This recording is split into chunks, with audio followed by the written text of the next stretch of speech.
Hello, hello, hello, everyone. It's Dr. Tamar Beckford, and I am here to welcome you inside the EntreMD Business School podcast. Today, I have one of our star students. She is a friend of mine. I definitely would put her and hold her to highest esteem. We've watched her entire journey as a part of EBS, and I am just so happy to have her here to release to you guys who are on the outside what it's like to be part of the inside the EntreMD Business School. All righty, it's one and only Dr. Karen. I'm going to have her introduce herself. She's going to tell us the name of her business, where she's located, and all about Dr. Karen Kaufman. Go ahead, Dr. Karen. Well, thank you so much for such a great introduction. So, my name is Karen Kaufman, and I am an allergist immunologist in Vienna, Virginia, which is in one of the Washington, D.C. Suburbs. And I am an allergist immunologist in private practice.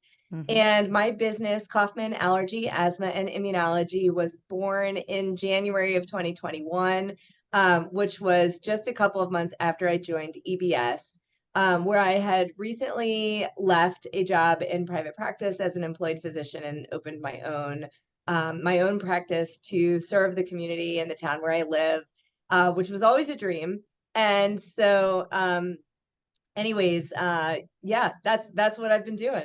I love it. I love it. Being able to serve the team, the county, and where you're living, like, whoa, that's the dream. Can you imagine? And I remember Dr. Kaufman when, she came in, she was just like these were some of the things that you wanted, but being part of the school, you saw it come to fruition. And so many time has passed, and you've been interviewed a couple times as being a part of EBS.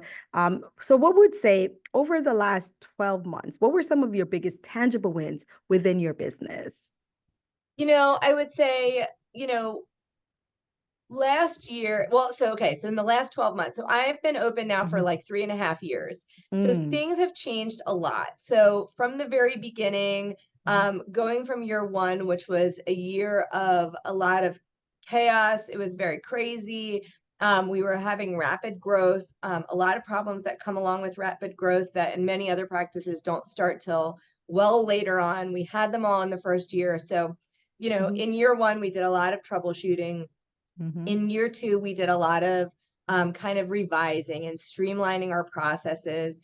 And so Mhm. in year three, I really have been able to focus on building team and Mhm. to kind of really take this newly streamlined kind of machine, right, of Mhm. this practice in a way to kind of just move everything forward and take it all to the next level. So team has been one of my biggest tangible wins. We have an outstanding staff where it's just it's a practice where the staff are supported. We Mhm. all work off of standard operating procedures. So our training, our onboarding is really succinct. It's very easily repeatable. And so we Mhm. draw a lot of really wonderful staff members who come to, seek employment here. So we have this amazing team. We have a lot of stability with our team members, but also, I would say in the last a little over a year,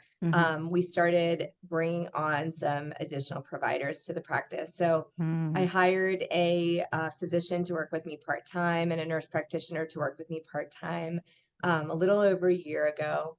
And they have been just doing a fantastic job serving our patients. They both now have very full schedules. And Wow. as I find myself starting to overbook myself again, I always know that's a good time to hire. So, one of my goals for 2024 Mhm. was to bring a full-time physician on board. So, I have hired an outstanding physician who will be joining my team in September.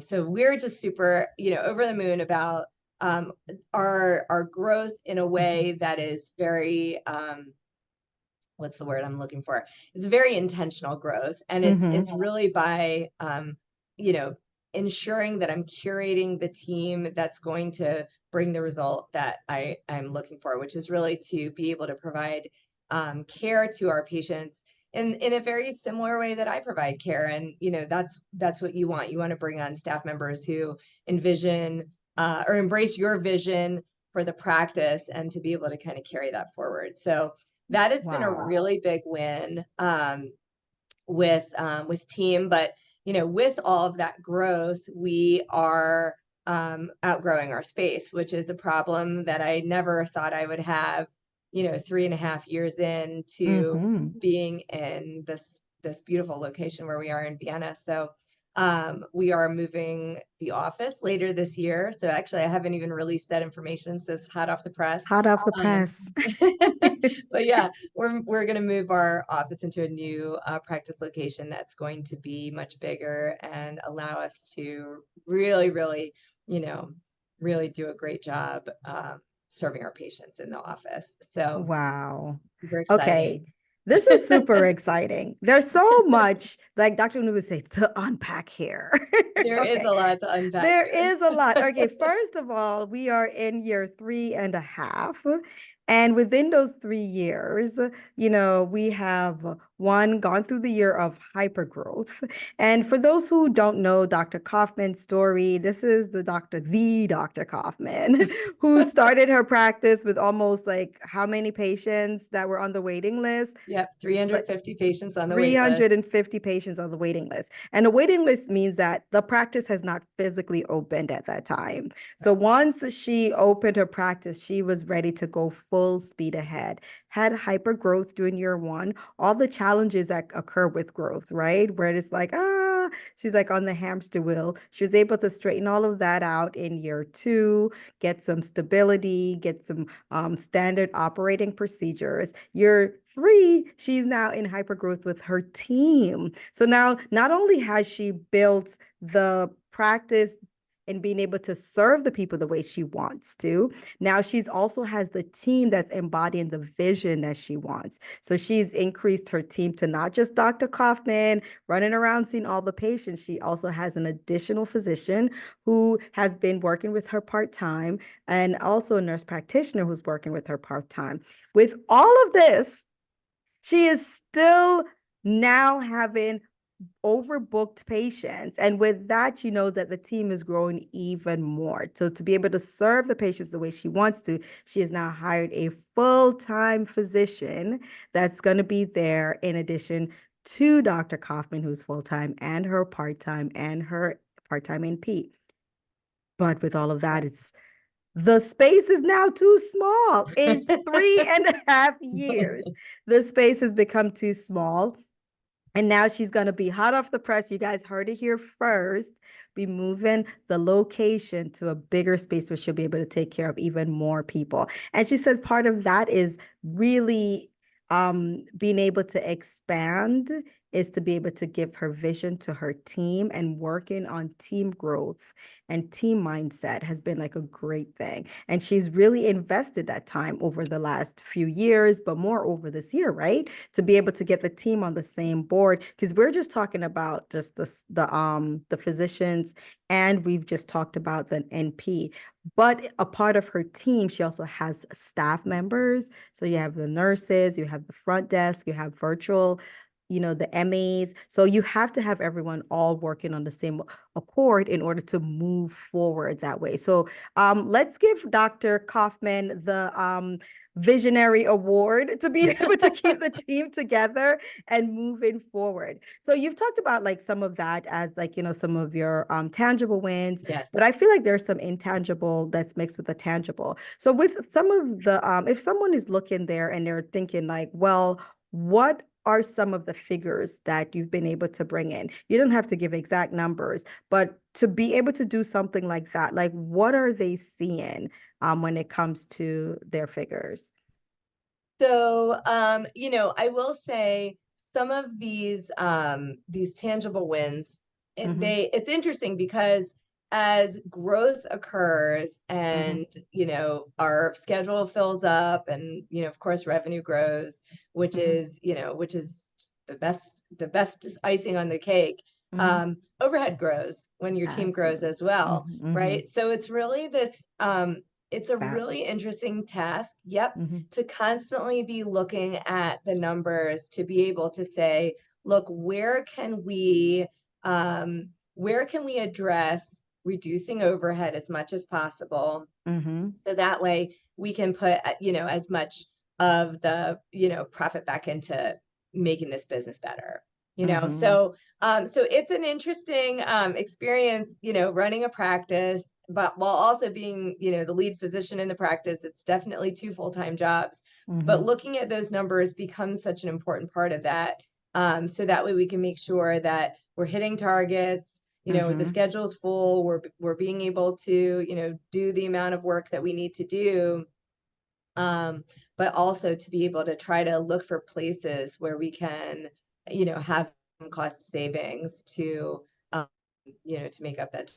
So Absolutely. it's To a be able to task. put it back into and the thing Got it. about when one is reinvesting back into practice. So from the outside, this might sound like, oh, there it goes again. But once you're reinvesting in the practice, you're really reinvesting in the team, which was able to provide even more excellent care for the patients who are coming to be part of that practice. So the reinvestment in your practice is really a reinvestment in your patients at that Absolutely. point. I love it. Alrighty, so now there are some things we've had ups and downs and ebbs and flows. There are some lessons that we usually learn because things we've tried it out. And that's the thing about entrepreneurship, right? It's a huge experiment. You're always experimenting. And sometimes it works out great. And then sometimes it's like, oh, well, that didn't work out so well. However, I've learned some lessons from that. So, what would you say were some of your biggest lessons within the last 12 months?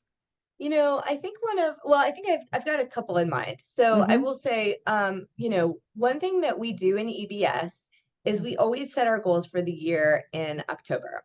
So Yes. that way, when January comes around, we've already hit the ground running, working on our Q1 goals. And of course, everything we do is quarterly. So that way we can really make big strides throughout the year. And Mm-hmm. that's such a great, such a great tool to guide anybody in business. If for those who aren't doing it, I certainly would. But one thing that I encountered was by the beginning of January, Mm-hmm. I felt very stuck in my goals that I'd Mm-hmm. set for myself in October. And so I think lesson one is, if you don't really feel what your goals are, dig in and figure it out. So the sooner you figure it out, the sooner you can start to make strides in the direction of change. So I really did that in January. I really dug into the fact that I was struggling with my vision. And so, what I did was I just kind of embraced that, and I read every book I could on vision casting and vision setting, and really Mm-hmm. tried to get to the bottom of who I am and what I was trying to do.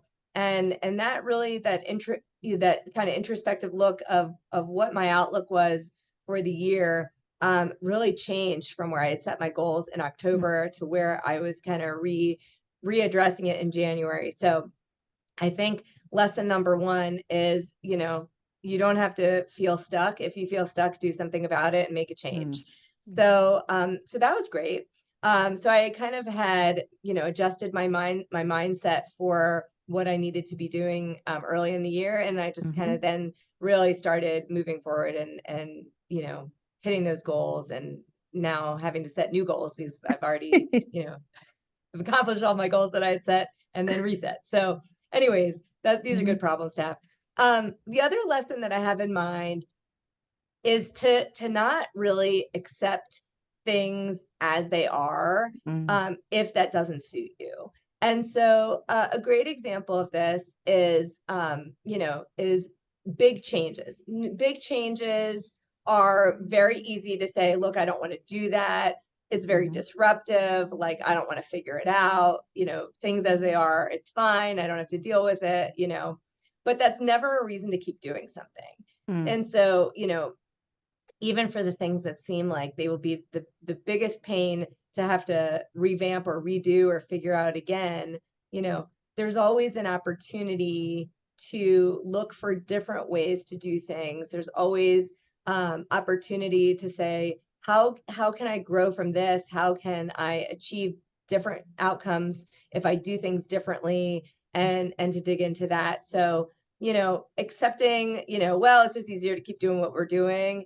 Mm-hmm. That's, while that's easier, that's not always a good tactic in business. So I think those lessons have stuck with me a lot this year, and I have a lot of projects that I'm kind of trying to dig in to say, well, this would be a giant pain to change things around, but what if, right? What if we did Yes. this differently? What would be the desired outcome? How would Mm-hmm. that have an effect on my business and the direction that we're going? So I think it's, I think part of, what we learn in EBS is to be these adaptable people who Mm-hmm. are constantly looking at, our processes to see where we can improve, where we can streamline, where we can improve efficiencies, and to be able to, improve the bottom line of the practice. So, Love um, it. yeah, I think those are some of the biggest lessons I've had this year. Uh, wow, what gems that you just dropped. When you feel stuck, you don't have to stay stuck. You can dig in and try to figure out, well, what is keeping me stuck, and then figure out what are some steps that I can take to get the ball back in motion, Yeah, right? Which is what you did. You're at the beginning, you said that I have these goals, but why am I feeling like I'm not even moving beyond the starting line? Figure out what happened. And the thing about it is that it requires you to not just sit and ruminate, but it also requires you to take some actions yeah, because you recognize I needed some additional skills. So I need to read, I need to figure out, connect with others, ask, so that I can get this ball rolling and I can start working or moving towards my desired goals that I had. And then not really just staying stuck in the status quo. This is the way we've always done it. Whoa, if those are ever words. right.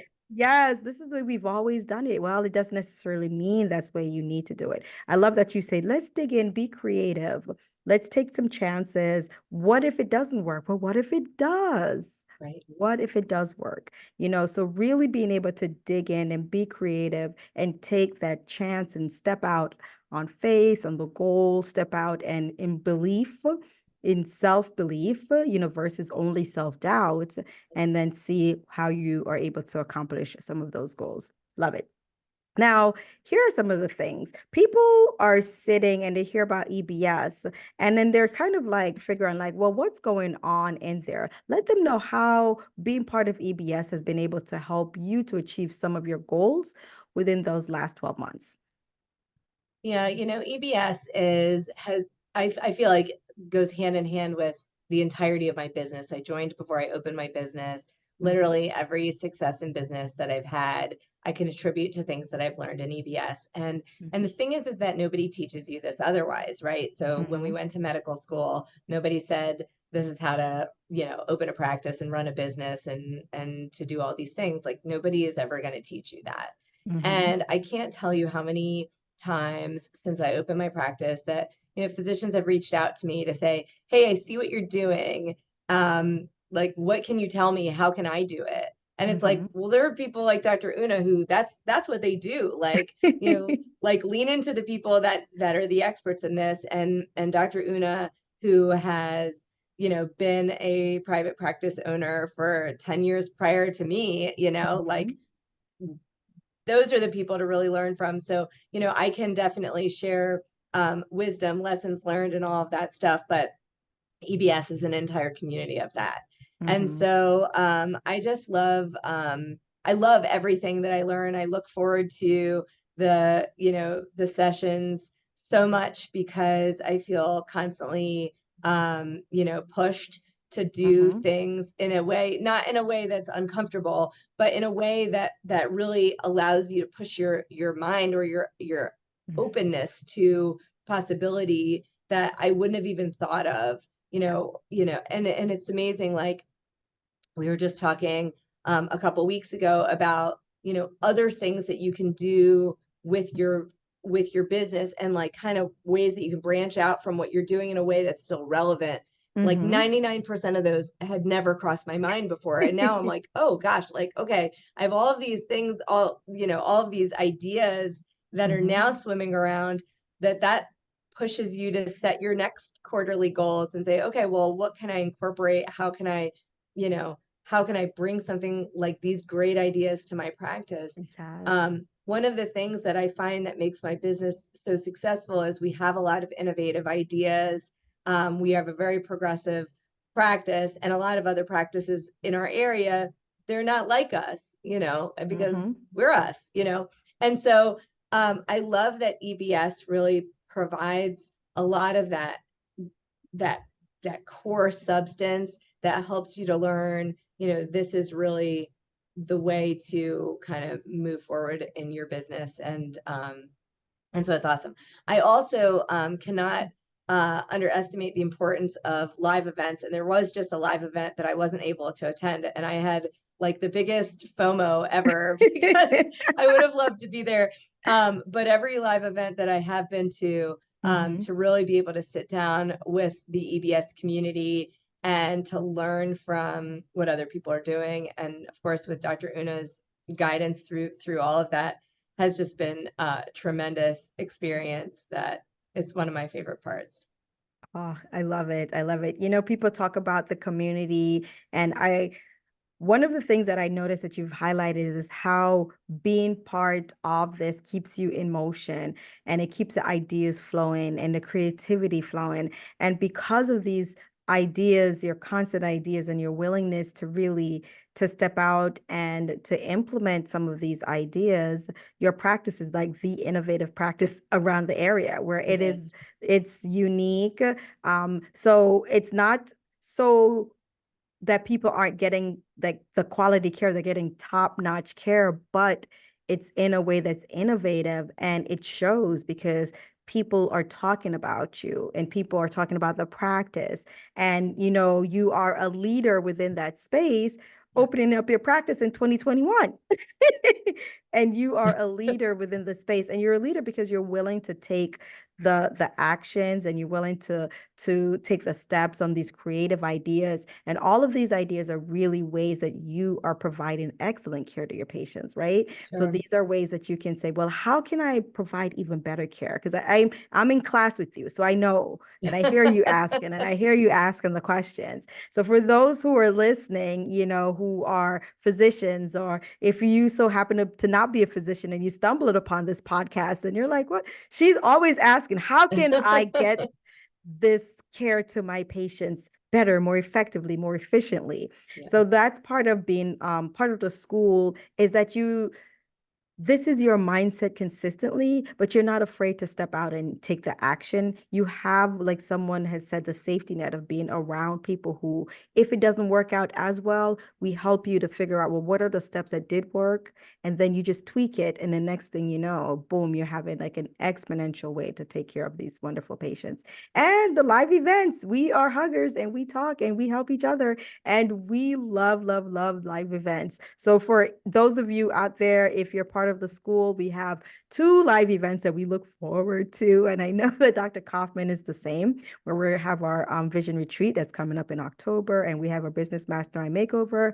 But recently we did have EBS Live, which we had others come on in and really get a tune to some of what we do here in the EntreMD Business School. Now, we did have the EBS Live not too long ago, and Dr. Kaufman was not able to attend because she had some prior arrangements that were going on. But there are other people who also didn't attend, and they're like, I don't know if I should be part of this business school. Is it really that good? What do you have to say to those people?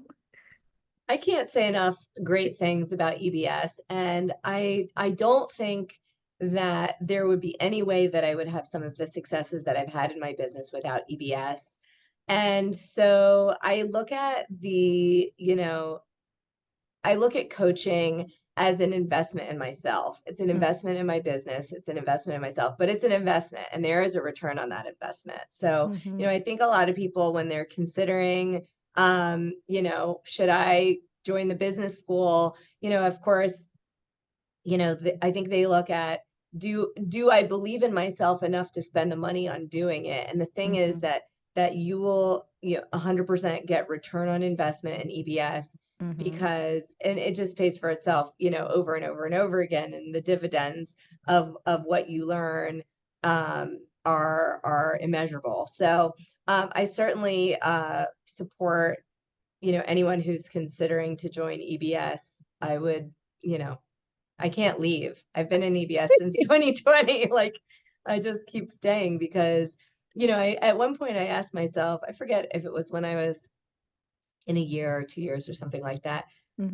but I asked myself, the question of, have I learned everything there is to learn? And if I have, can I continue to make progress on my own without EBS? And I felt like, well, I there's so much more I can learn. Like, I don't even know Mhm. what it is, but it's out there, right? And if I knew it already, I would be doing it. So Yes. so there is, just so much benefit of staying in EBS and, Mhm. remaining part of that community. I continue to learn new things, even when sometimes it's the same concepts I've learned before. Mhm. I'm at a different place in my business now, so they sound differently and they have different meaning to me when I Mhm. learn them again in the new version of myself. Oh. So I think it's really fantastic. And even within the last little over a year, maybe year and a half, I guess now, Mhm. I increased my involvement to include EBS Scale, which is Mhm. sort of that like next level business education that you didn't think you needed until you needed it, and you're like, oh my gosh, I need something else. And Dr. Una has that for you too. So Mhm. it's an outstanding investment. It's an outstanding experience.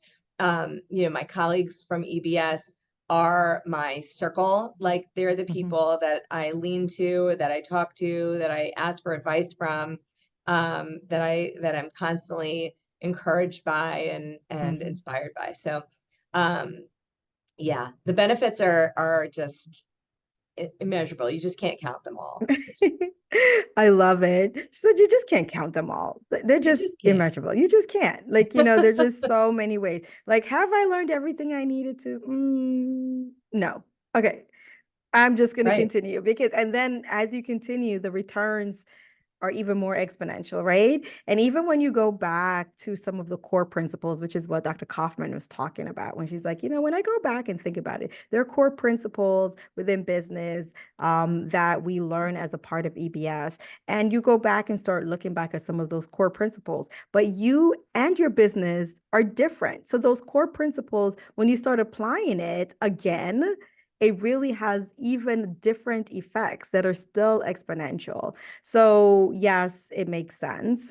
And yes, Dr. Kaufman says, okay, well, you just can't count the returns. I Right. just can't count the returns. And therefore, I am here and I'll continue to be here. So, if you would like to be part of our wonderful school, to be one of our EBSers like Dr. Kaufman and like myself, then we welcome you inside the EntreMD Business School. So if you would like to connect, you can always do inside EntreMD Business School / what is it? Call. Yes, that's it. EntreMD.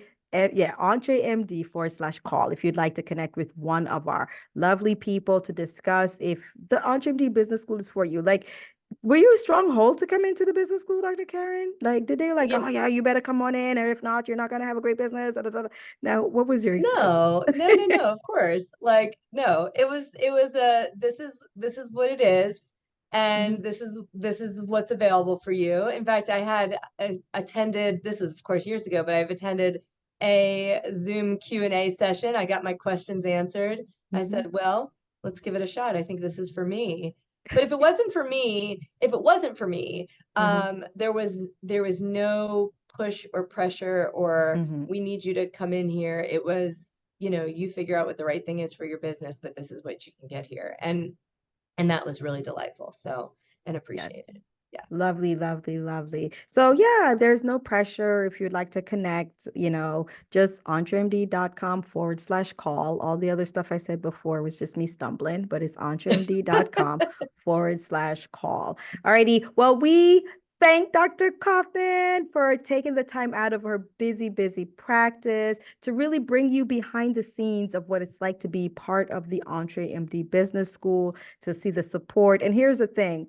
When you're part of the school, Dr. Kaufman is there to answer. She helps all of her colleagues who have questions, and you'll hear them singing her praises. And Dr. Kaufman helped me when I had this to be able to, think through some of these problem solving skills, because that's part of her strength, as you can see here. So with that, we're going to thank you guys for listening and for watching, and we will see you guys on the inside.